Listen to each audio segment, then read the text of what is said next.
বর্ষা এলেই কার্যত রাজ্যের বিভিন্ন জেলায় বন্যা পরিস্থিতির সৃষ্টি হয়। অভিযোগ পাল্টা অভিযোগে সরগরম হয়ে যায় গোটা রাজ্য। পরিস্থিতি এতটাই বেগতিক হয়ে যায় যে কখনো কখনো ময়দানে নেমে মুখ্যমন্ত্রী মমতা বন্দ্যোপাধ্যায়কে বলতে হয় যে সবটাই তো ম্যানমেড। একটু একটু করে গ্রাস করছে গঙ্গা, তলিয়ে যাচ্ছে বাড়ি জমি।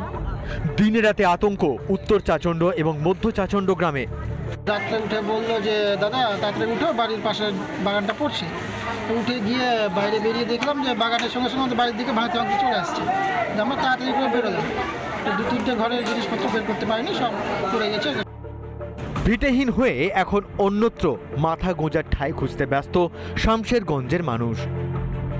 ঘরে ঢুকছি আর ফেটেই বসে গেল, আর কিছু টানতে পারলাম না, কোনো জিনিস টানতে পারলাম, খাবার যে জিনিসগুলো যে টানবো তবুও টানতে সময় পাইনি। বছরভর ভাঙনের সমস্যায় জেরবার হতে হয় মালদহ মুর্শিদাবাদের বাসিন্দাদের। টনক নড়ে না রাজ্যের, স্থায়ী সমস্যার সমাধান করতে পারে না রাজ্য সরকার।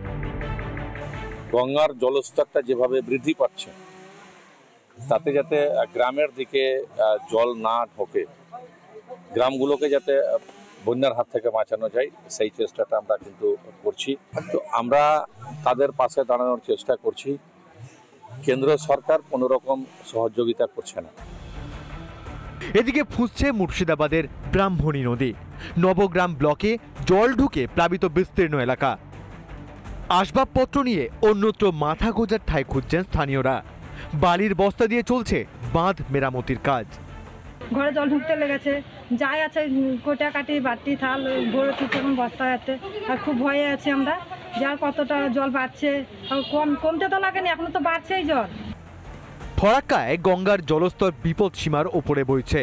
গত দিন ধরে একই পরিস্থিতি ফরাক্কার মহাদেবনগর এলাকায়।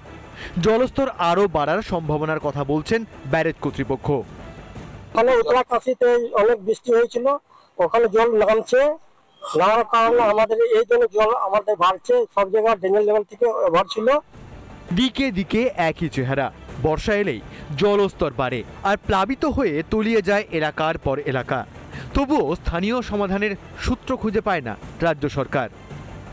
রিপাবলিক বাংলা। নানা ধরনের কন্টেন্ট দেখার জন্য লাইক করুন, শেয়ার করুন আমাদের ফেসবুক পেজ, সাবস্ক্রাইব করুন আমাদের ইউটিউব চ্যানেল। পাশাপাশি অন্যান্য ব্রেকিং নিউজের জন্য অবশ্যই চোখ রাখুন রিপাবলিক বাংলায়।